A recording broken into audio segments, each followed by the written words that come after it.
We'd like to welcome you all to the services for Wednesday night.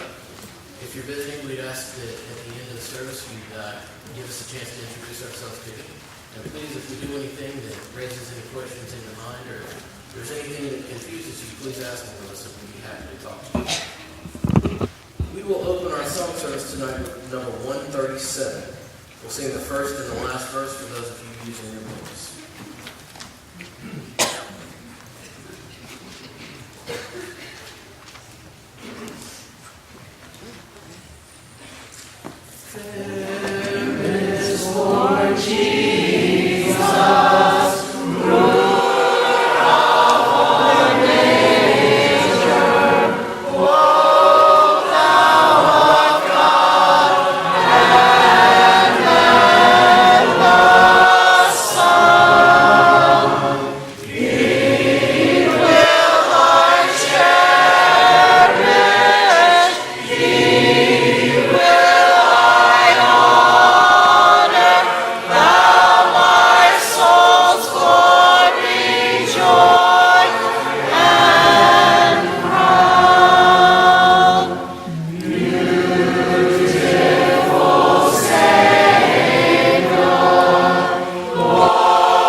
In Genesis chapter 45, we find Joseph revealing his identity to his brothers. They've sold him into slavery, and yet God has, through a series of events, allowed him to rise to a position of power, and not just power, but of life. Because they've been able to store up and hold on to a lot of the crops during 7 years of famine. And so many times we come to this chapter, we focus on his big reveal that I am your brother, I'm Joseph, and this is what God has been doing. But if you would look with me down at verse 8 and verse 9, there's this awesome phrase that Joseph uses. So he says in verse 6, the famine has been in the land these 2 years. There are still 5 years in which there will be neither plowing nor harvesting. And God sent me before you to preserve for you a remnant in the earth, to keep you alive by a great deliverance. Now, therefore, it was not you who sent me here, but God. And he has made me a father to Pharaoh, and lord of all his household, and ruler over all the land of Egypt. Verse 9, hurry and go up to my father and say to him, thus says your son Joseph, God has made me Lord of all Egypt. Come down to me, and here's my phrase, do not delay.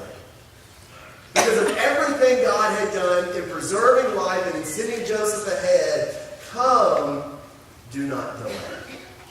Is that an issue in your life? It certainly has been in mine. I am the king of procrastination when I want to. You know, I've got some project to finish, and I know that that sermon has got to be preached on Sunday, but I start looking around thinking, I have not organized these paper clips. And the yellow ones are all mixed in with the red ones, and this just must be sorted out right now.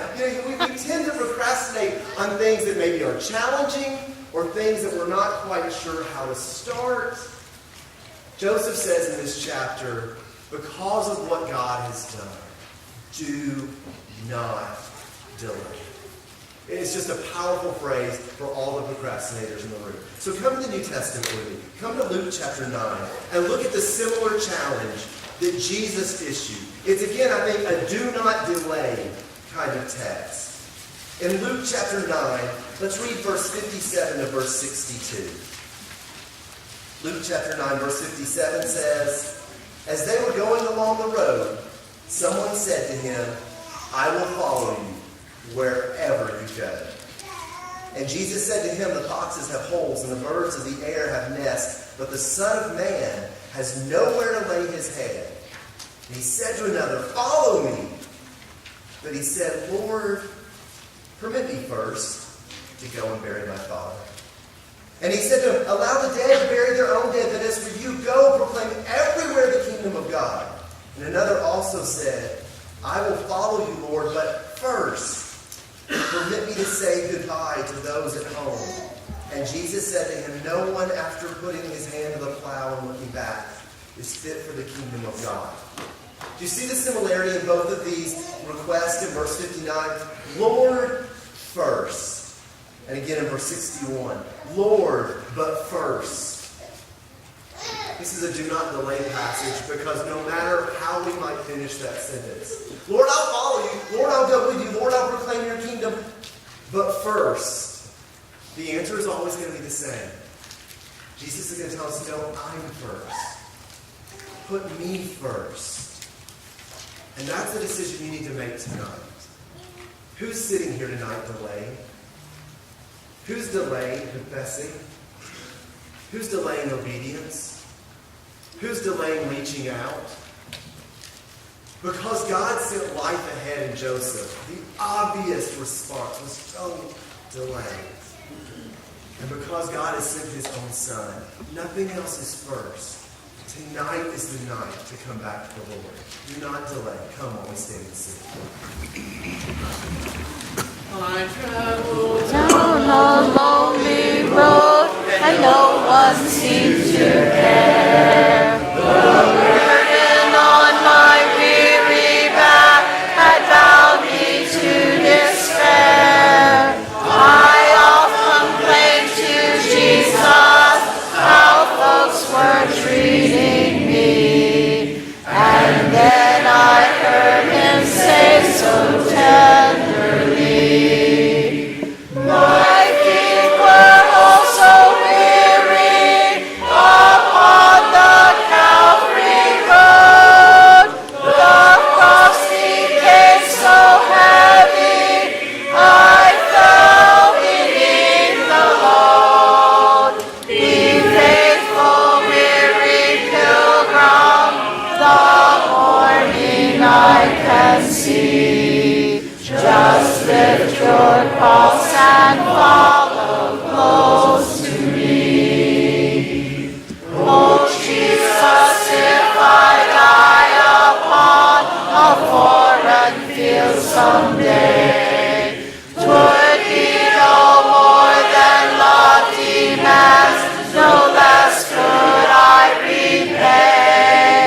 No greater love hath mortal man than for a friend to die.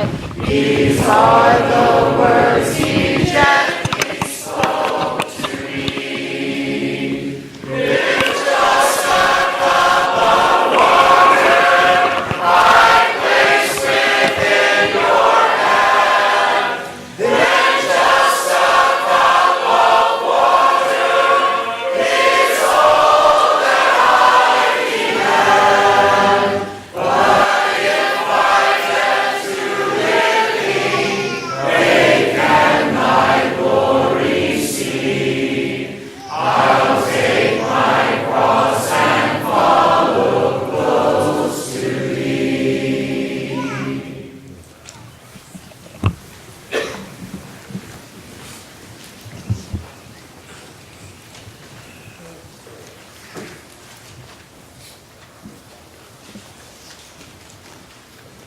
Thank you, Philip, for that encouraging message. And if you're visiting with us tonight, thank you very much for being here. Please feel welcome to come back at our next service. We meet Sunday mornings at 9, continue Bible study, and 10 o'clock for worship.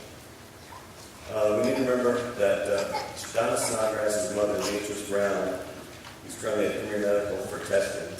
When we get more information about her condition, we'll let you know. Bill wanted me to tell everyone the duty rosters for March are available in the foyer, so please check those and make sure you're available for your assignment. And Michael asked me to read this note. Embry Hill's family.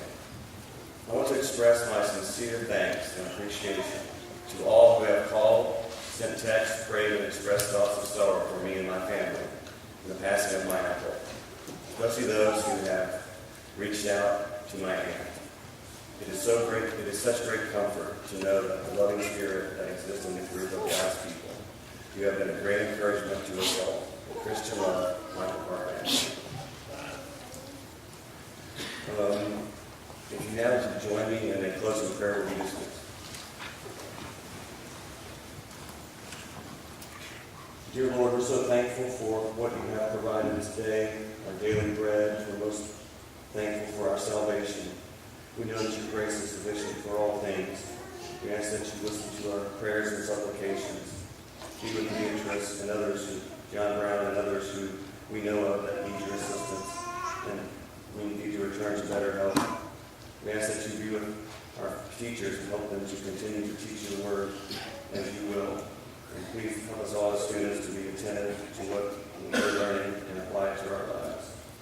Father, we ask that you